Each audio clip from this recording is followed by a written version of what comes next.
It was a slow, quiet night. I had the windows cracked open just a little to let the cool breeze in, and I was halfway through a bowl of popcorn while flipping through YouTube. For once, life actually felt normal. No stress, no late assignments, no annoying phone calls. Just me, my couch, and the glow of the TV. My phone buzzed once on the armrest. I ignored it, thinking it was another weather update. A few minutes later, it buzzed again. Then again. By the fourth time, I sighed, grabbed it, and glanced at the screen. Emergency alert. I rolled my eyes. Another tornado warning, probably. But the message didn't say anything about storms. Instead, the text read, "Do not look outside your windows. Do not investigate strange sounds. Remain calm." I laughed out loud, almost choking on popcorn. Some hacker must have gotten into the system, right? It felt like the setup for one of those creepypasta videos I always watched for fun. Still, something about the wording made my skin prickle. I set the phone down, trying to brush it off. That's when I heard it. A soft knock against the glass. Just once. Gentle. Like someone was politely asking to come in. I froze, smile fading. The happy calm of the night slipping away in an instant. And then 2 more knocks followed. I sat there, staring at the phone in my hand, my chest tight. The alert was still glowing on the screen. The words impossible to ignore. "Do not look outside your windows." The knocks didn't come again, but the silence felt heavier than any sound. My mind scrambled for explanations. Hack? Prank? Maybe some messed up viral campaign? I needed answers. I opened Twitter. The feed was chaos. Hundreds of people were posting screenshots of the exact same alert, all with different timestamps. Some laughed it off. Others were panicking. One tweet stuck out to me. At AshleyX23, "I swear I just heard my brother calling my name outside, but my brother's in another state. What the hell is happening?" I scrolled faster. Hashtags were trending. Hashtag window alert, hashtag don't look, hashtag it's not them. Videos were going up too. Grainy phone footage of people peeking through blinds, shaky voices whispering, "Do you see that? What is that?" Before the clips cut off, on YouTube live streams popped up. A guy was laughing, pointing his camera at his window. "This is fake, watch," he said, yanking the blinds down. The stream glitched, freezing on a single frame of something pale and stretched staring back at him. The chat exploded with people spamming "nope" and "WTF was that?" My heart raced. I shut the app. The phone buzzed again. Another alert. "Do not acknowledge voices. They are not who they claim to be." And then 3 more soft knocks on my window, followed by a voice. "Hey buddy, it's me. Open up, let me in." It sounded exactly like my best friend, the one who moved out of town last year. I held my breath, staring at the curtains like they might burst open on their own. The voice outside was calm. Too calm. "Come on, man. Don't you recognize me?" I clenched the phone in my hand and opened Reddit instead, desperate for a distraction. The front page was flooded with threads. A live megathread emergency alert in multiple states? What's happening? They're at my house. Don't open the door. I looked. Don't make the same mistake. Each post was worse than the last. People describing voices that sounded like their parents, their partners, their kids. One user swore he saw his own reflection wave at him from outside. Another wrote that his neighbor ripped off his blinds, only to start screaming before the post ended mid-sentence. I switched to TikTok. Big mistake. Dozens of shaky videos filled the feed. Some showed empty streets, unnaturally still, except for vague silhouettes standing motionless near stop signs or mailboxes. Others captured faint faces peering into windows, their features stretched wrong, like masks left too long in the sun. One video showed a woman holding her camera up to the blinds. She whispered, "It's my mom. She's outside." Her hand trembled as she opened them a crack. The figure outside leaned closer, and her own voice echoed back at her through the glass. "Let me in." The video ended in static. My stomach dropped. I couldn't take my eyes off the screen. Another emergency alert buzzed on my phone, louder this time, like it wanted to shake me. Do not film them. Do not post. Do not look outside. Trust no reflections. The knocks at my window turned into scratching. Slow, deliberate, like nails dragging across the glass. And then I heard it again, right behind the curtain. Open up, please. You're making me sad. I backed away from the window, my phone shaking in my hand. The scratching didn't stop. It followed me as if the sound was stitched into my ears. I opened YouTube again, hoping someone had figured this out. The top live stream had over 200,000 people watching. A sweaty guy in a cluttered room was talking fast into the camera. "They're not people," he said, whispering but panicked. "They look like us, sound like us, but they're not. If you hear your mom, your friend, your kid, it's not them. Don't you get it? They want you to look. That's all. Just one look." The chat flew by too fast to read. Half the messages begged him to show what was outside. The other half screamed for him to stop. He laughed bitterly and pulled the blinds open. For a split second, the camera caught a pale, unnatural face pressed against the glass. Its mouth stretched impossibly wide, eyes like two blinding white holes. Then the stream cut to black. The comments section went insane. I swallowed hard, scrolling Twitter instead. A pinned government account had posted, "This is a nationwide event. Remain calm. Do not look outside. Do not engage with voices. Block all windows if possible." Replies were pure panic. Videos of people screaming, posts cut off mid-sentence, blurry clips of neighborhoods filled with unmoving silhouettes. Another alert vibrated in my hand. "Do not acknowledge emotions. They are not real. They are not yours." That's when I realized something terrifying.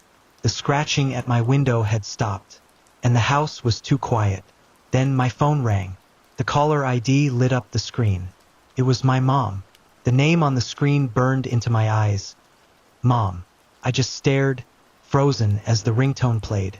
A soft, familiar melody I hadn't heard in years. My thumb hovered over the screen like it might shock me. She'd been gone for so long. There was no way. The phone rang again, and again. The sound filled the room until it felt like the walls were humming with it. Finally, I hit decline. Immediately, a text came through. "Sweetheart, why won't you answer me?" My blood turned cold. The typing bubble appeared again. "It's cold out here. Just open the blinds. Please, just once." I dropped the phone onto the couch like it was poisoned.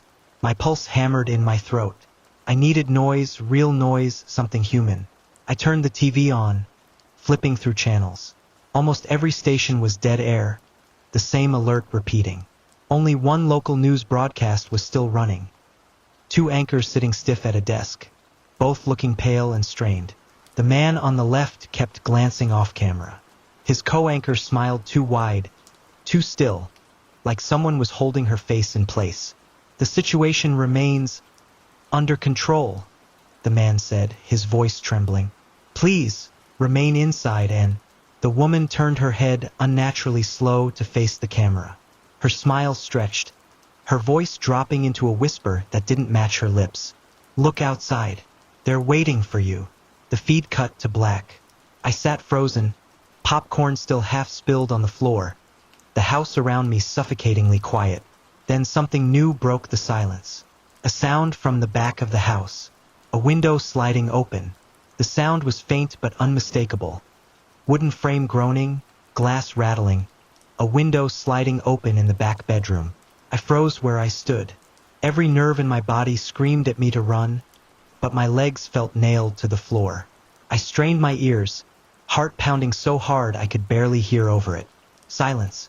Then a low creak, like someone's weight pressing onto the old wooden floorboards. I grabbed the nearest thing I could use as a weapon, an umbrella leaning against the wall. Pathetic, but it was something. My hand shook so badly I could barely hold it steady. Step by step, I crept down the hallway. The air felt thicker the closer I got, like the house itself was holding its breath. The door to the spare bedroom was cracked open just enough for me to see slivers of the dark inside. I nudged it wider with the tip of the umbrella, my pulse roaring in my ears. The window was wide open. Curtains swayed inward with the night air. For a moment, nothing, just the sound of the wind, Then, from the far corner of the room, a voice whispered, "Sweetheart, you finally let me in." It wasn't coming from the window. It was coming from the closet. The door rattled once, gently, then again harder, and then something pressed from the inside, bulging the wood outward like the door was breathing. The closet door pulsed once more, the hinges groaning as if the wood itself wanted to split. I stumbled back, umbrella trembling in my grip. My lungs burned from holding my breath. Then silence. The door stopped moving. The house went still.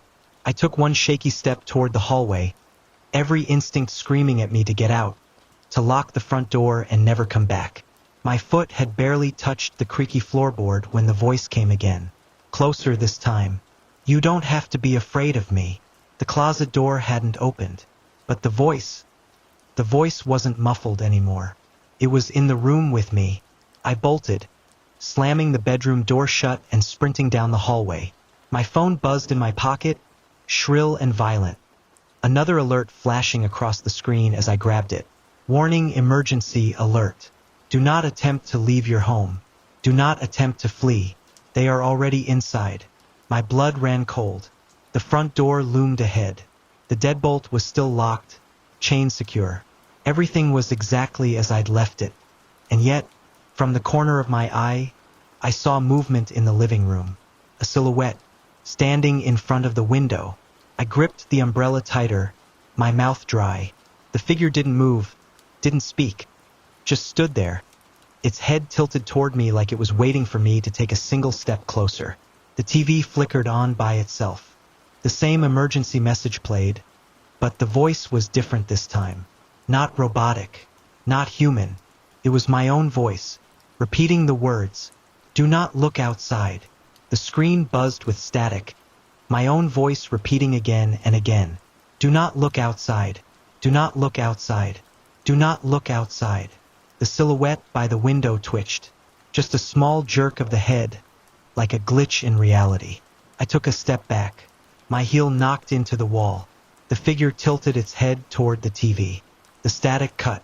Now the voice was coming from the silhouette itself. "Do not look outside." The words rolled out in the same tone, the same rhythm, the same voice that was supposed to be mine. My skin crawled, couldn't breathe. Then, in the dark reflection of the window, I noticed something that turned my stomach inside out. There weren't two figures in the glass. There were three. The one at the window, me standing frozen in the middle of the room, and another shape directly behind me. I spun, swinging the umbrella wildly. Nothing, just air. The living room light flickered, dimmed, then buzzed back on, and the figure that had been at the window was gone. Except, my reflection in the glass didn't move. Stayed there, smiling. I stood rooted in place, staring at the glass. My reflection stared back, grinning wide enough to show every tooth. I wasn't smiling. I hadn't moved. The thing in the glass lifted its hand slowly, mockingly, like it was waving. Then it pressed its palm flat against the inside of the window. I dropped the umbrella, my hands trembling. The reflection mouthed words I couldn't hear at first, until the TV behind me roared to life again, perfectly in sync with its lips. "Let me in." The lights overhead popped, one after another, until the house was swallowed in a suffocating dark. The only glow came from the TV and the pale smear of the reflection's face. My phone buzzed violently in my pocket. I yanked it out. Another alert, but this one was different. The words weren't aligned right. Jagged, messy, like someone had typed them too fast. "You already did." A floorboard groaned behind me. Then another. Footsteps. Slow, deliberate, moving closer through the pitch black of my own hallway. I spun in circles, heart pounding, but I couldn't see anyone.